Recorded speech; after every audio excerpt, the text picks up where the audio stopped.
Hi everyone, I'm Dr. James Januzzi, Associate Professor of Medicine at Harvard Medical School and Director of the Cardiac Intensive Care Unit at the Massachusetts General Hospital. I'm a heart failure cardiologist as well as an active clinician, and I do a whole lot of biomarker research.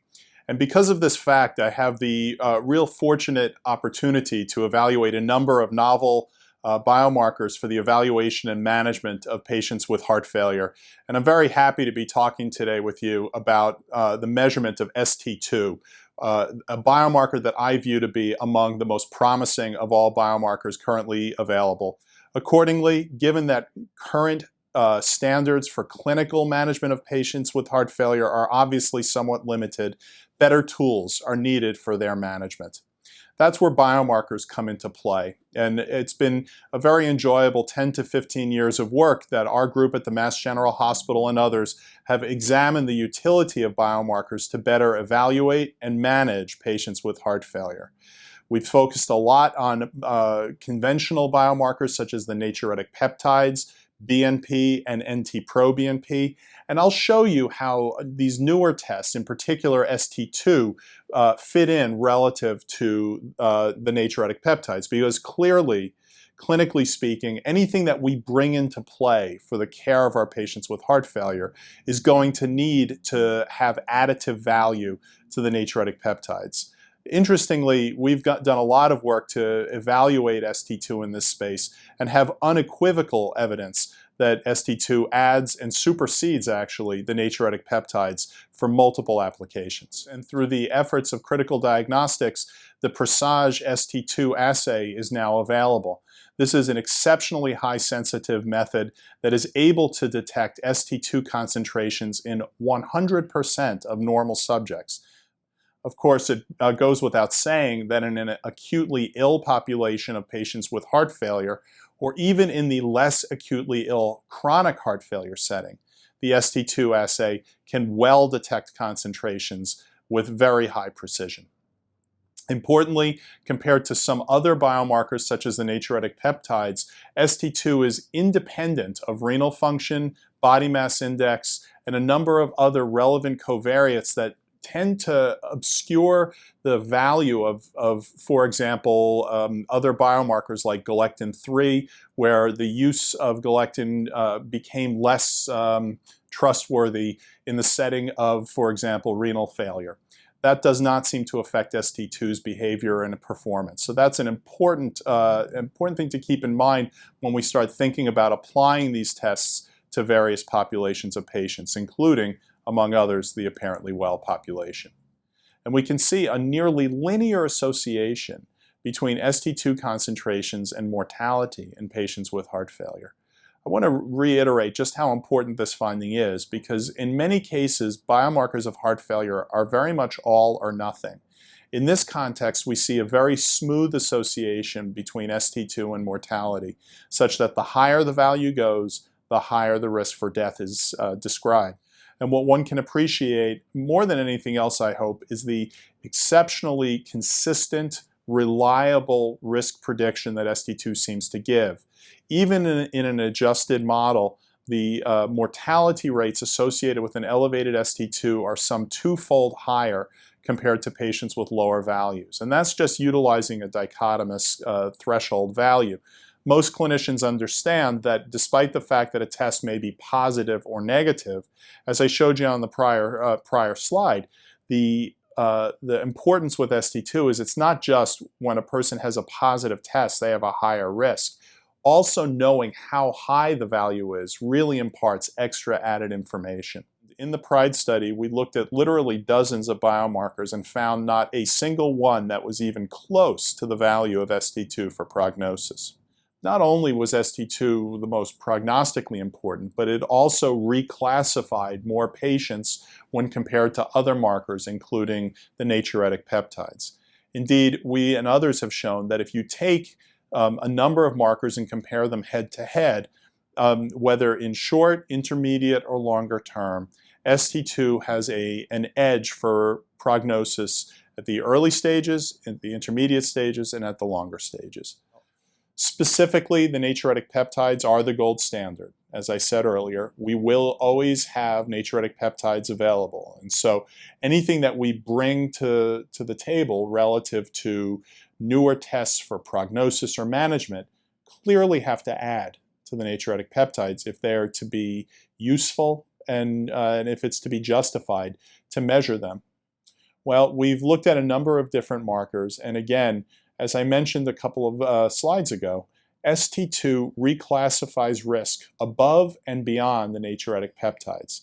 In point of fact, actually, if you look at the value of ST2 with respect to risk prediction, ST2 is better than the natriuretic peptides for predicting risk. But that said, assuming that the natriuretic peptides are our base case, in other words, that's our foundation, when we look at the reclassification, as we see here in this slide, from baseline out to 4 years of follow-up, an added ST2 measurement together with NT-proBNP reclassified risk in a very robust fashion.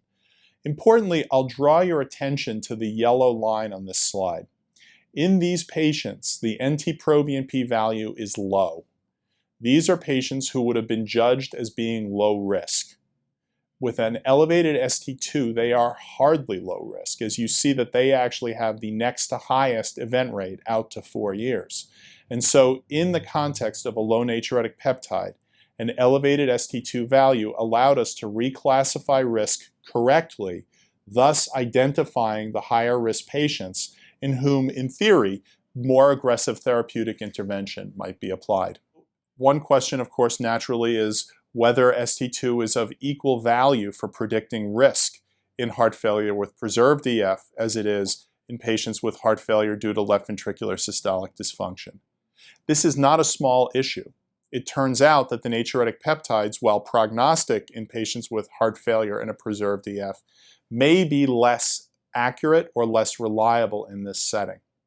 So we published a paper not long ago examining concentrations of soluble ST2 in patients with heart failure grouped as a function of whether their ejection fraction was normal or abnormal, and then examined concentrations of ST2 relative to outcome. And what we found was a consistent, similar result for ST2 in patients with heart failure with systolic dysfunction and preserved function, suggesting that irrespective of underlying cardiac performance, if ST2 is elevated, these patients are at higher risk for mortality and heart failure events. In point of fact, as I already mentioned, the natriuretic peptides are less reliable for this indication, and indeed in our analysis, ST2 not only added substantially in reclassification analyses, but also knocked NT-proBNP out of the prognostic model, suggesting that at least in this context, ST2 added all the information you needed in order to judge risk well. ST2 is very dynamic. It rises substantially in patients with high risk for heart failure complications, and actually can fall very quickly in those patients with a more favorable prognosis. And one of the things that I have greatly appreciated over the years in working with this biomarker and looking at the data supporting its use is the sheer consistency of this blood test for predicting adverse outcomes. So we see in cohorts from Barcelona, the United States, multi-center NIH studies, international drug studies like Valheft or Corona, ST2 was remarkably consistent in its ability to predict heart failure hospitalization, heart failure death, and all-cause mortality, whether it's short-term, intermediate term, or even longer term. Indeed, also, again, above and beyond any other biomarker available in any of these studies, ST2 consistently remained in the model.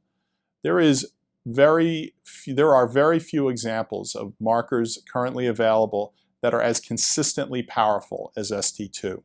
A good example, in the Penn heart failure study, galectin-3 appeared to be prognostically meaningful when it was placed in an unadjusted model, but the moment that either NT-proBNP or renal function was entered into the prognostic model, galectin-3 fell out. In contrast, ST2 survived adjustment for both NT-proBNP and renal function, maintaining its prognostic power irrespective of the presence of those other very important covariates. The new Presage ST2 assay is measurable in 100% of normal subjects, normal patients in the population, as well as in 100% of patients in a hospital-based setting. So it is useful across the entire spectrum of possible heart failure stages. So from the at-risk patient to the end-stage patient, we can now easily measure ST2 values. And across this wide spectrum of heart failure severities, ST2 is among the strongest, if not the strongest, predictor of heart failure complications, adding to and frequently superseding the value of natriuretic peptides for this application. The dynamic change of ST2 in chronically followed patients affords extra added prognostic information, and indeed I measure ST2 at the Massachusetts General Hospital together with natriuretic peptides in all of my heart failure patients at each of their office visits, because I find that it does indeed add substantial information beyond the natriuretic peptides. This is important because not only does ST2 provide important prognostic information, but it affords interesting response to therapy information, as therapies with favorable effects on heart failure also have favorable effects on ST2, allowing us to more longitudinally monitor these patients. But I assure you, ladies and gentlemen, that this biomarker is here to stay and will be used in a wide range of patient types, heart failure as well as others. I'd like to thank you very much for your attention, and I hope you find this biomarker as compelling as we do at the Mass General Hospital.